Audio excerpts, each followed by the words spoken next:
Welcome to the second episode of the video format of the Good Soundwaves podcast. I'm your host, The Other Guy, and today I am with Nick McGraw, one of the owners of Buzzbin on Kenmore Boulevard in Akron, Ohio. Did I get that right? Yep, that's it. You guys don't know how many times I tried that. Just once, just the once. Yeah, just the once. Thank you for having us here. I wanted to talk to you a little bit about what's happening, first of all, with Buzzbin. There's been a history of Buzzbin, and that's really what we're separating from now because we're looking at where Buzzbin's going. Correct, yeah. Right? Because everybody knows that Buzzbin used to be in Canton, and then the previous owners, Chris Bentley and Julia, moved Buzzbin up here to Kenmore Boulevard. And now, since then, you've come into the picture. How did you come about getting to be one of the new owners? So basically for me, I started doing photography about 2 years ago. I would go to concert venues in the local area, you know, Musica, Annabelle's, Zephyr. I'd go up to the Grog, Foundry, out to West Side Bowl, and I would shoot pictures for bands.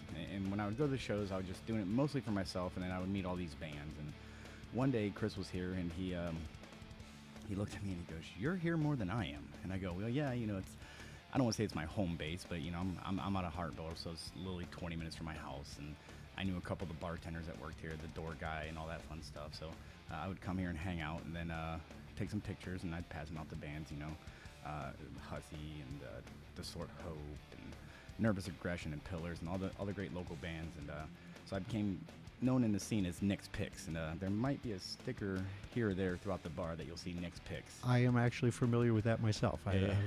I've heard about you before I knew who you were. Yeah. Well, hopefully it was a good hearing. So yes. Like I said, Chris had said, "You're here more than I am," and another day or two goes by, and he goes, "You ever thought about owning a music venue?" And I go, "Well, no, I never thought about that. Like, it never crossed my mind." And made the joke to the wife, and she said, "No, well, you know, let's see what he has to say." And we sat down with Chris one day, and we talked, and I liked what he said. And, you know, I liked what the business aspect and the business model that he had brought here, and what method he was using to run the place. And actually, it's kind of nice that we're sitting at this table because what a lot of people don't realize when you come to Buzzbin started off as a magazine. It was kind of like Scene magazine was. And if you look at the table, you'll actually see some papers that are from the original Buzzbin magazine. Oh, that's very neat. Yeah, so this is kind of a really nostalgic table, and that's why I like having this table out here, because other than just some of the bands that have been here throughout the years, but you know, there's actually magazine articles from the original Buzzbin magazine.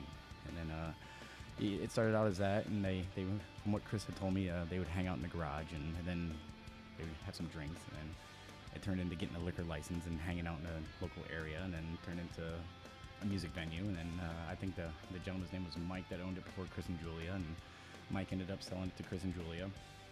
Then COVID hit. Unfortunately, I think COVID really decimated a lot of businesses. All across the country, Yeah. lots and lots of businesses, especially performance venues that relied on people being present. Correct. Yeah, I had a good friend that I grew up with, and he moved out to California, and he was really into the comedy store scene. And he would tell me some of the stories where they would have to sit out in the parking lot, and even sitting out in the parking lot, the county would still come by and really bust their chops. And so yeah, it really decimated a lot of businesses, and I think that's about the time they moved it up to here. Okay. And then when they moved up here, they had some troubles getting it going, you know, transferring the license from one county to the next, and but then they got their licensing, and they started running with it. And you know, I think Chris and Julia, you know, apart from being the business owners, they were in a band, Night Goat, and Chris has been in the scene for years, and same with Julia. They were just tired. I believe he also fronts The Most Beautiful Losers. They might. Chris. At one point, yeah. Yeah, pretty sure. So that's two bands activity plus a home life, plus right. They had a young daughter. She was kind of, I want to say the 6 to 8 year old range when they kind of came up here. 6, and then when they left here as the 8 year old range. So we do have 2 kids, my wife and I, and they're a little bit older and a little bit more self-sufficient, and I think they were missing out on a lot of life situations with them. The younger children really deserve your time. Correct, yeah. So I think for them, apart from the, you know, just trying to figure out home life, this was consuming their lives. Mm-hmm. Didn't really realize that. You know, I thought when we bought the place, it was, you know, buy some beer, buy some liquor, good to go. Right. But no, it's a 40-plus hour a week job for one person, let alone 2.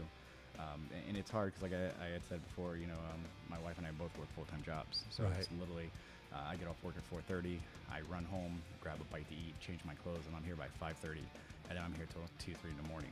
Right, and then you have to rinse, repeat for the next day. Yeah. And then so one of the things we kind of started changing was we're trying to just book shows on Thursdays, Fridays, and Saturdays here. Okay. We sprinkle some Monday, Tuesday, Wednesdays throughout the thing, but you know, being here on a Tuesday till about 2 in the morning is really hard. Waking up at 6. Oh, I on understand. Wednesday. So yeah, you know, I don't work Fridays. I work 4/10. So last night we were here for a show. My wife and I was here till about 2:33. Went home. I woke up to come meet somebody here by 9. And then it's leave here, go to the store, grab this, grab that, go to the distributor, grab this, grab that, liquor store, so on and so forth. And like you said, rinse and repeat. Now, so that was a very good explanation of where Buzzbin's come from and to the point to where it came into your hands. Now I'd like to know about what's happening at Buzzbin. What kind of things are we doing here differently? I saw something like you had a Bible study for a particular night of the week. You have all kinds of bands here all the time. Just recently you had Green Jelly in here. Yeah, they were here Friday. And can you tell me about like where we're looking at going with this artistically in terms of this being a venue? Yeah, so for us, when my wife and I first purchased this place, metalhead, punkhead, whatever you want to call it, degenerate. I told the wife, I was like, this is awesome. This is what we're doing. We're going to keep this. And she's like, no, we can't. I'm like, no, we can. We own the place. We can do whatever we want. She's like, no, we need to make it not that bar. We need to make it a music venue, a venue in general. You know, we've had comedy shows. We have a comedy show coming up in December.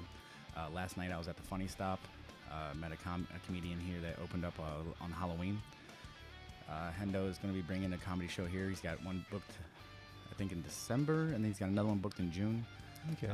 So they came here after the show. So I had 5 comedians that came here after the show at the Funny Stop last night, and just talking to them. One was from Columbus, one was from Cleveland. They loved the feel, gave them my card. They're going to start booking shows here. We're here just to spread the music, spread the love, also to just be a part of the community. You know, the Kenmore CDC is an organization that's really kind of rejuvenating Kenmore. They're bringing in businesses and really working with the businesses about promoting the area, promoting the community. One of the things that they're focusing on is now making Kenmore Boulevard Akron's music row. You know, there's myself, the Rialto, the Old 97, all 3 are music venues. And numerous studios, in fact, on the same you street. got the Wrecking Room studio. There's another studio that's kind of just catty corner from the Wrecking Room. There's also a music store right down here. Right. So what they're really doing is focusing on just bringing this section of Akron back to life. Right. Like I was going to say, it was back when I was younger, the Boulevard, like Firestone Park, was just a really good communal neighborhood.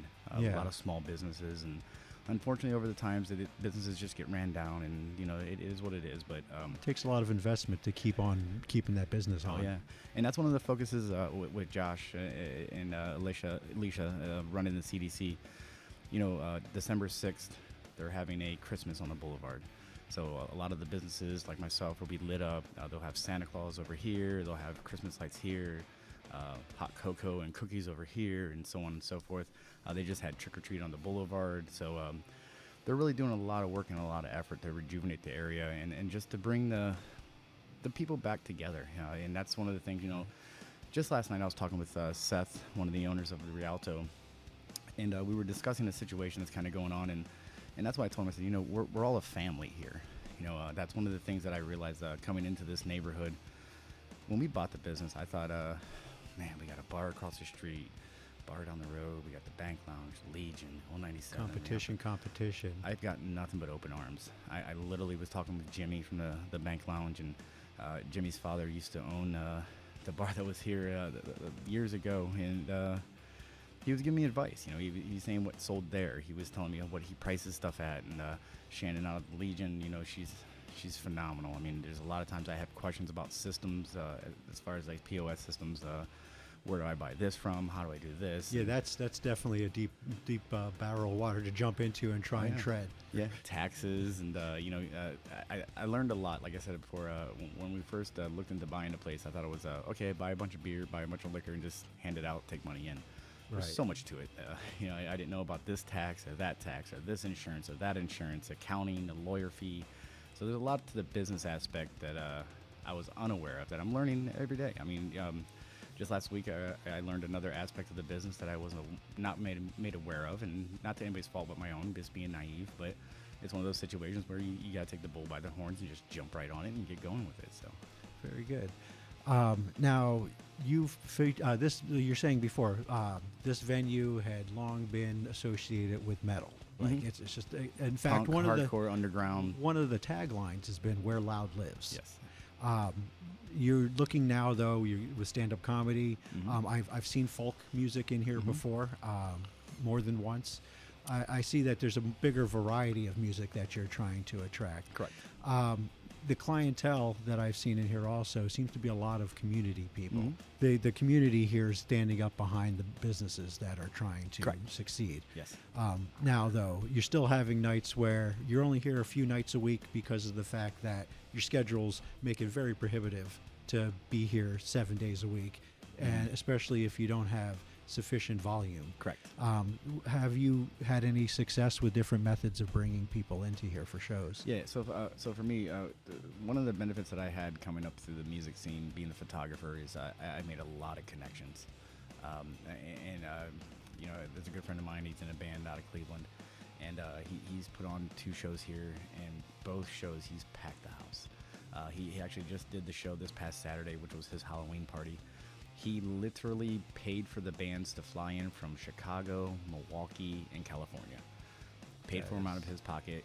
Obviously, he was the promoter, so there's a lot with that promotion aspect of the business. But Right. nonetheless, he paid for that out of his pocket. He fronted that, but then like his Rolodex is just tenfold of what mine could ever be. I want to say he's like in his early 40s, late 30s, and he's been touring since he was 15 years old. That's what a fantastic life. Yeah. In a Sure. sense, Depends on what day you ask him. Yeah, right. But no, he's a phenomenal guy. His band's phenomenal, well known in the area, well known in the scene, and they're just great overall guys. You know, they come here and they play. I've actually they've had shows at other venues, and then I would text them like, "Oh, what are you guys doing?" They're like, "We're playing Nick's Bar tonight." Oh, cool. Well, that's cool. Hey, well, we're at Buzzbin. We got the show. They're like, all right, well, cool. You guys are there? All right, we're going to come out to the show. And they would literally be at the show, and then they would bring all the people at that show to come here because we're just all a friends and family situation. So now what we're trying to figure out, though, as a business, as a bar, that how do you get people in here for that? A lot of the people that come in here are local bands. Mhm. You get a lot of many of the bands I've seen are from Wadsworth or from Akron or Kenmore, you know, or wherever it might be. And so their followings aren't so robust. Have you been having success getting people in here on nights when you're having other bands in here? Yeah, so for us, I hate to say this because I make myself sound a little aged, but you know, social media is the way of the future, and we recently kind of brought somebody on board to help us run our social media aspect of the business.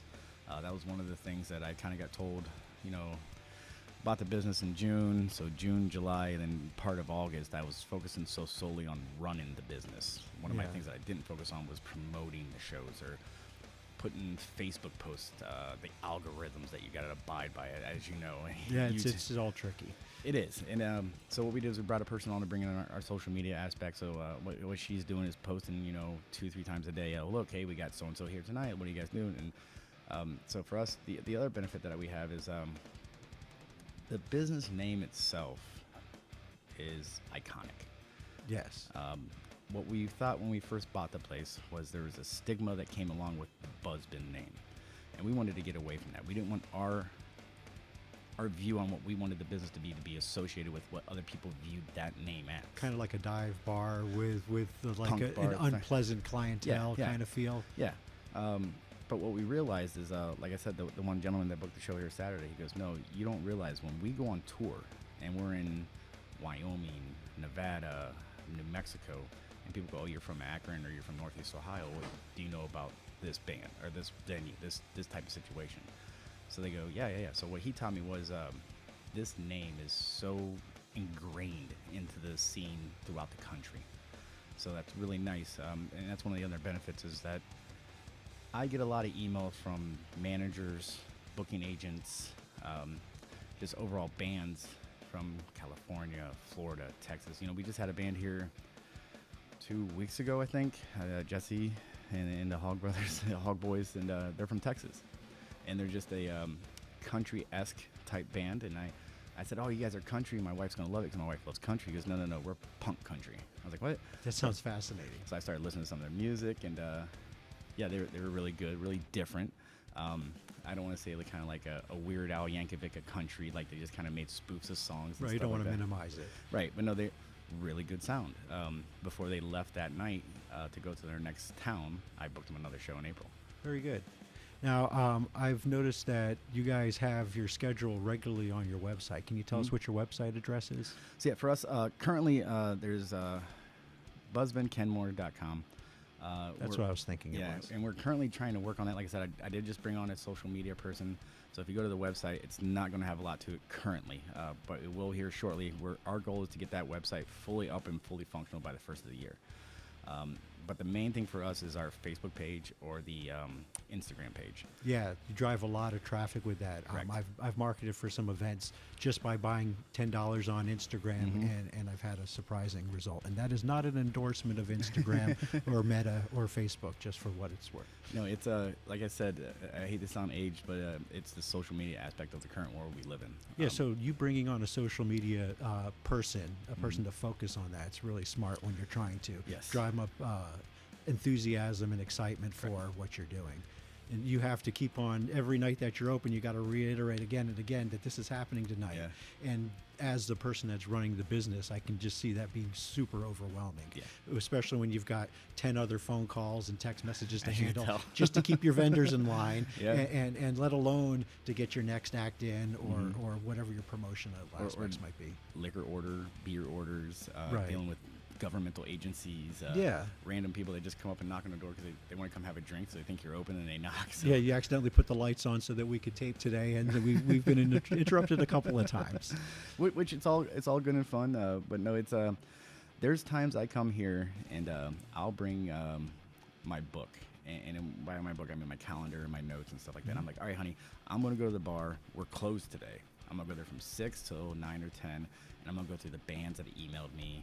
I'm gonna email them back, and I'll get like 2 or 3 emails in, and then I get a phone call. Yeah. And I take that phone call, and then I go back to it. Well, then somebody stops by, and then so it's a non-ever-ending list. And Right. It's hard, but having people, the right people, come in place. You know, we do have a bar manager currently. We brought her on board about a month and a half, 2 months ago. Okay. So that alleviated a little bit here. And then, you know, my wife, she bartends here as well. So I kind of let her take a little head up the behind the bar scene. So Right. she runs that aspect of the business. Right, bar manager versus floor manager. Correct, yeah. So I run the outside. So, for example, tonight we have a show. The bartender's going to come in, Erica. She's our bar manager. She's going to run everything back there. Now, when the bands start coming in, I'm going to be the guy they're going to go talk to. Where can we load in at? Can you unlock the front door? Where can we set our stuff at? Okay, you can't set it under the stage because I got my Yeah. subs right there. And as you can tell, we do not have an astonishing extra amount of room around this place, so it's very minimal. But it is situational, and you know, there are times where you know, we have a little parking area right outside of our side door, and I tell them, like, hey, look, I'll block off the area, pull your car up, we'll unload, we'll load, and we'll get that and out. We'll do everything we can do and get you guys out of here quickly. You know, on the different occasions that Good Soundwaves has come out here to record before, one of the things that I really enjoyed is that this Kenmore area has a design where there's parking behind many of the buildings. So you might only be able to park 3 or 4 cars in front of the building, but in the back there's substantial parking. I've never had a problem getting parking, even when this place was packed. Well, and that's like for the Friday show for Green Jelly. Yeah. They have a tour bus, I guess you can call it. Yeah, it's calls it- really awesome looking Yeah, too. he calls it the Noodle Express. So what we had done was actually I came here. Here's a perfect example of how time gets away from you. I said, hey, honey, let's go to the bar. She works Fridays, I don't. So I came here like at 3 o'clock in the afternoon. I came here with a friend of mine. Literally, there was 3 guys of their band sitting outside the venue. I go, hey, what's going on? Oh, we're with hey, come on inside. It's a little chilly today. You don't have to sit outside the venue. Right. So we had them park their cars right out front, so that when we got word that the bus that was on the tour was coming through, we could just move their cars right out and pull their bus right up out front. So that was the equivalent of putting a chair in your snow-filled parking space Exactly. outside. Yeah. Very neat. That's cool. And the cooperation to be able to do that. What kind of plans do you have for 2025? Where do you see Buzzbin going? You know, I don't want to downplay any music venue that's in our local area. There's a lot of excellent ones. Yeah, I have found personally in the Akron area alone, I've worked with several of them, being a photographer, and became friends with a lot of the venue management team. I feel at this point, I think once we get our legalities situated with everything, there's some potential of investment people coming in. And with those people coming in, our goal at that point is to be the biggest venue in Akron, the most pronounced. With our hopes and aspirations, the renovations that we want to do to the place, the expansion that we want to do to the place. A lot of people don't realize this, but the building that's right next to you, behind you, is an empty building. Oh, okay, I was vaguely aware of that, and I was actually wondering myself, like, if these guys are ever going to kick that wall down, because they could definitely use the space. You can move the stage a little bit from the front door. I've got so many videos of people performing on the stage with the crowd coming and going because there was no other way to put the camera. Yeah, that's one of the hopes and aspirations with the other investment team that we're going to be teaming up with next year. I hate to say a no-class-esque kind of situation where the bar's on this side of the wall and then you walk through a big opening and the venue's on that side of the wall, but that's what we're potentially looking into. Okay, that's actually pretty neat. It does give you a little bit of separation, so the people that are here for the music can go be over by the music, and instead of them taking up all the bar seats, while somebody who actually wants to just use the bar, correct, is ended up having to stand somewhere or just being turned off from the venue. Right, and Emma's done a great job up at No Class, and she's really turned that place around, and that's one of the benefits of having that type of venue is somebody that wants to come in and have a drink. When they come in through the door and we're having a show that has a cover charge, they got to pay that cover charge. That's how the bands come through. That's how the bands make their touring money. I understand. With situations like No Classes, you can come into the bar and have a drink, but then if you want to go to the venue, well, that's when you go into the venue. So it's a separation. Very good. That makes a lot of sense there. And just I do remember Buzzbin in Canton where they did have a separate room around the corner where the stage was. Well, and that's kind of how the Vortex kind of operates. Yeah. You go into the Vortex, as soon as you walk in, you're in the bar. You go through a little corridor with a courtyard area, and then you're into the venue. That's another venue that I've recorded some very nice shows at. They've taken what was an adult establishment and they've really turned it into something different. They put some nice lighting in there. The sound system's good. They're working on their stage. So, but the general idea is, because of laws regarding adult versus the alcohol part of the business, they were required to put the bar up front, and now it works to that gives them that ability to do that separation, which is invaluable when it comes down to it in the end. Plus, loading in and loading out, I go through that little courtyard rather than through the bar. Yeah, you don't have to deal with anything, and then and that's one of the nice things about here is when we do have a show, we do lock the front door. I shouldn't say lock. We have a handle that when you unlock it, you just use a handle. But the door is locked. We have a sign that goes out front that says if you want to enter the venue, use the side door. But then it allows the bands to come and go right there, so they can literally take their equipment right off the stage and right out the front door, pull their cars up and load right in, and then pull right out. That's really cool. And yeah, this is not like Joe Clark chaining the school doors shut. This is with modern technology, allows you to lock one side and still have egress, so it's nothing dangerous. Yes. It's a lever handle. As soon as you unlock it, it unlocks itself. And it's one of the benefits of having that door right there beside the stage, and that's another thing that we're looking into is. Chris had done a phenomenal job building that stage. The sound system to which we have, here's a perfect example. There's a good friend of mine. He's in, I don't know, 2 bands and maybe 3 at this point, who knows, but he also does booking for pretty much the biggest music venue out in Kent State. Okay. I don't want to say the only, but it's pretty much the only one that's out in Kent that's making any type of business for a music venue. He played here for the skate park party after show, and Trash Mountain played here. And he came off that stage. He's like, "Oh my God!" He's like, "Your sound system's phenomenal. Like, we love it." Like, he was just astonished because he's never played here, but he's been here. But they have him tell me that, and him being the guy that runs that venue. He's the one that does the booking and all that kind of stuff. And he, like you and like me, we see a lot of shows. We go to a lot of different venues. And right. Somebody that has that kind of thing and have a home base to come here and be like, "Your sound system's killer. Like, we love it." I have touring bands that tell me the same thing. It is solid. You one of the things that I've noticed with Buzzbin is they don't fuck around when it comes to house audio engineers. Oh, no. Travis Arundale, who owns his own studio right across the street, and as we've already established, he tours with Green Jelly, and he's also bass player for Toolbox and the Crew. You got Lazy Ass Destroyer, Toolbox, and Yeah. I mean, His that's collections his on band the right wall. Yeah. So he runs sound, and Jeremy Jones, which he's got a lot of experience with several. Maple Grove, I think, is his home base. He runs Maple, But and Benny, he was just he's one another walking through here. talented individual. And Vinny. then you had another gentleman here. The guy that just came through here, Vinny, he used to run Annabelle's Sound. So, Right, he- so when somebody comes here to perform, then you expect to sound good. The guys give you through the sound checks. Everything's really fluid. Yeah. And with that in mind, how do bands or solo artists that are interested in performing here reach out to you to make contact to do that? So, as I said, always social media. You can always message us, but usually if I get a message through the social media aspect, I'll tell you just email me, and that's bookbuzzbin@gmail.com. Nice and easy. Yeah, and what was really nice was I didn't realize this when I first kind of started doing it. I was going through the social media, or people would find me in the bar and, let me book a show. And oh yeah, cool. I forget a lot. Like, I write stuff down. I lose a piece of paper, or I'll make a note, and then I'm like, what the hell is this note about? And so that's where I like the emails, because then I can just kind of Google or purge that name in the email system. I'm like, Hussey, they have a show this week? And I'll Google Hussey on the emails, and I'll look. I'm like, oh yeah, look, there's the emails from Hussey. Okay, this is where he said this. This is where I said that. Or, Right. Sometimes there's been times where I have forgotten to write bands' names on the calendar dates. It happens with me when I go to schedule something. I like to have it. If I don't go and get it right into my calendar right away, I'll go and have to go check my email for it. And if it's not there, then It's sorry it's about just that. not happening. Yeah. I've had bands get a hold of me like, oh hey, we still on for this date next month. I'm like, what? I didn't know we had a show. Oh shit, I forgot to write that down. Yeah, no, we're good. Yeah, I got it right here. It's right in front of me. Right. And then when you email me on or message me on Facebook, that's one of our instant reply backs. Is bands that are interested in booking shows, email us at this email address. That's smart. That's very smart. Use the tools available to you to communicate. So I mean, to be honest, for us, like I said, I was a photographer, and what got me into photography was one of my best friends, Kohler. Growing up through the 90s, he was in a band called Bonk out of Kent State area. Okay. It was really one of the predominant bands in the area. And unfortunately, last year, I had a passing of my mom, and I was really depressed and devastated and suicidal, and was very down and out.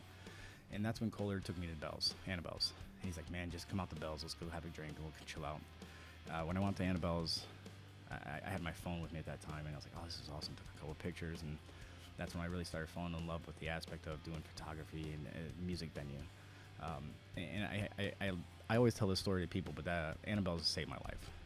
I was very suicidal, very depressed, bad depression. So for us, what we want to do is have this be a safe haven. You know, we're all degenerates. This is our clubhouse. Right. So when you come to this place, there's no judgment. There's no ill feelings. We have all aspects of all types of people. Like you said, we have Bible study that happens here. Yeah. And just so everybody's aware, because there was so much backlash about this Bible study, this is a group of people that when I took over the business was out in the courtyard. So when I took over the business, the landlord said, hey, Nick, just to let you know, there's a local church that puts on Sunday service in your courtyard every Sunday. I allow them to use your electric to play their music, to do their microphones. Fairly incidental to run a couple speakers. Sure. So one day I'm walking past the courtyard, and I see this group of about 7 to 10 guys sitting in a circle. And I said, oh, hey, what's going on, guys? Because as the new owner, I'm like, hey, what is this? And they're like, oh, we're a Bible study group. And I go, oh, okay, cool. Is one of you named Ben? He goes, no, none of us are named Ben. I was like, okay, I thought there was a church group. And that was actually the first day they had their Bible study there. Mm-hmm. So I said, oh, well, my name's Nick. I'm the new owner. Nice to meet you. What do you want to say? I was like, no, I got a show we're doing. It's like, next time I have time, I'll stop by and just talk with you guys and hang out and introduce you. Yeah. 2 weeks later, had a couple minutes. They were out there again. Introduced myself, sat down, just talked to them. And I said, you know what, guys? Hey, listen, if ever something happens on a Tuesday and we don't have a show and there's inclement weather, rain, snow, whatever, and you guys want to come inside, come on inside. So 2 weeks later, lo and behold, here comes the rain. Right. So Jason, the guy that runs our Bible study group, got a hold of me. He was like, hey, would you mind if we came in? I was like, no, it's not a problem. I came out here and opened the doors for him. Then it turned into just an every week thing that they're inside here. And a lot of people that backlash, I mean, I'll be honest with you. As you said, you pay that $10 and get that algorithm. I could not have paid $50 and got the boost off of that post that I posted that day. Right. So much animosity, so much, that's not punk, that's not this, that's not that. Well, to a lot of the people, punk is that. Punk is being, you are who you are. We all accept everybody for what they are, for who they are. Right. You're not specifically, I'm not endorsing Christianity over Nope. Muslim or over Hindu Nope. or over anything else. Yeah. I'm just saying they're kind of people that we are. We're all degenerates here, like you said, and that's their flavor. Yeah, and they come inside. They sit in their circle right over here. I sit at the bar. Yeah. I may or may not have drinks while I sit at the bar. Right. I may or may not have stuff that aren't pertain to Christianity lifestyles while I sit at the bar. Right. But nonetheless, I just allow them to use the inside. And that's, to me, as we first started this whole conversation here, that's part of being a I was community. going to say, that's definitely part of community building. Yeah, and that's, I've learned a lot from each one of those gentlemen. And, this guy does this guy does that, this guy does this. And one day we were having electrical problems, and they were here, and the guy's like, "Oh, I'm an electrician." Really? Well, hey, look, this is what we got over here. This is what we got over here. He's like, "Oh, yeah." So it was just nice to have that kind of outreach. By being a decent human and business owner, you ended up making connections that actually helped you out in the end, inadvertently. It wasn't your plan. Yeah, and you're just trying to be decent. Yeah, and then there was people like, well, how do they feel about homosexuality or transgender? And I go, I don't know. We don't talk about that. They don't talk about that. Actually, one of our first bartenders that we had help us here, his name was Joe. He's openly gay. He's one of our good friends. We have a sound person that kind of helps us out at times. Veronica, she's trans. I mean, there's definitely a mix of people here, and people that are they're less likely to come here because they think about the metal edge to here. Mm-hmm. This place is made up of everything, and so if you are somehow different, you belong here. Mm-hmm. And this is the group of people that you're going to find comfort in. And then I'm pretty sure you're going to enjoy some of the music, too. Yeah. And like I said, we are a safe haven. We've had situations where some customers will make another customer feel uncomfortable or make an advance on somebody that doesn't want that advance. They feel awkward. We escort them out. We have security guys that work here. We have staff that work here. We have them leave the premises. Now, sometimes that ruffles their feathers a little bit. But it is what it is. We've had girls come up to us, and literally we're outside having a cigarette because, as you know, you can't smoke inside in the businesses. Right. And they come inside and they go, there's some America. guy outside with a hatchet or a machete. And we go outside. It's one of the local Kenmore people that live on the Boulevard, and he was out there with a machete chopping up bark in about July, early August to start a fire. But he made these two young women feel uncomfortable. Like, he's out there just chopping bark to make a fire. Where I don't even know. Right, it's unusual to find on the Boulevard. Yeah. So he made them feel uncomfortable. So, all right, buddy. Hey, you big badass dude. You got a big old machine. So come back inside. 5 or 6 of us come back out. I was like, hey, you need to leave the premises. Like, you got to go. Right. But that's where we feel. Like I said, we're a safe haven. If somebody's feeling uncomfortable about something, it's not going to be like, all right, well, you go over there, and just don't talk to each other. It's like, okay, let's remove the situation completely. So Buzzbin is definitely more of a passion than it would be just a business. Yeah. I'm looking forward for sure to see what next year brings. I hope the vision in your head gets to come to fruition. Yeah. For sure. Yeah, it's going to. Like I said, one of the big things. So there used to be a sign out front that just said live music. I don't know if you noticed it. Now it says Buzzbin. Oh no, I actually looked for it when I parked because when I was coming up to here because I wanted to see it in person. Yeah, it's nice. It literally, Warren, he works on an AA Blueprint in Akron. He really came through in a clutch. He made the sign for us. We put it up. That night that I put it up and I turned it on, it literally brought chills to my arms and it brought tears to my eyes. I can only imagine. That's the advancement that we're doing here. Like I said, nothing against any of the previous owners, any way, shape, or form. That was something that, they weren't able to focus on because they had so much going on within their lives that, they had the banner out front, but then the banner gets winded and you can't see it. I've had people tell me they can't find it. There's still information when you Google Buzzbin that'll take you to Canton. Even if you work your ass off, there's definitely things that are easy to overlook or not to be able to focus and put that attention into. So Chris and Julia, wonderful job. We love the fact that Buzzbin is here. I can't thank them enough for the opportunity and the chance they've given us. Yeah. And like I said, they've done nothing but gave us great advice. They really set the ball in motion up here. They brought it from Canton, which was a well-established area, and the base of the people down in Canton, they're coming up here now. Because they want that old lifestyle that they had down there. And they really set us up precisely to take over this area as one of the top music venues in Akron. Hey, man, I really appreciate your time today. I would definitely wish you the best of luck here. Look forward to seeing Good Soundwaves come out here to record a few shows next year. Oh, yeah. Anyone you want to come to, let me know. I'll get you in that door, buy you a soda or whatever else you drink. Right on, man. Thank you so much. Once again, thank you so much for your time today. I appreciate it. That's Nick McGraw and Daniel McGraw are the new owners of Buzzbin here on Kenmore Boulevard up in Akron. You should really come check them out. Fridays, Saturdays, Thursday, Fridays, and Saturdays are nights that they have regular shows, and we'll see what else is available. Yep. Keep an eye on their social media. They've got a person working on that's going to keep everything out there so you can find out what's going on out here. Yep. And once again, thank you so much. Thank you. I appreciate the time.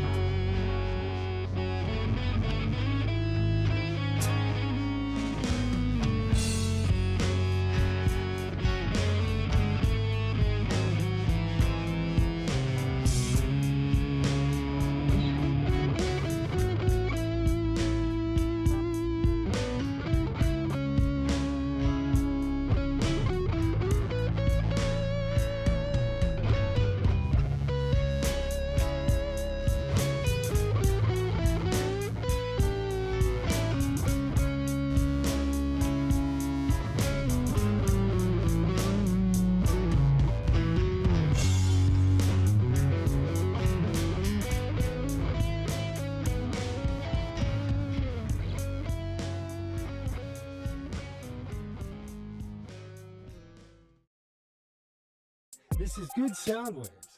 Whatever sounds good.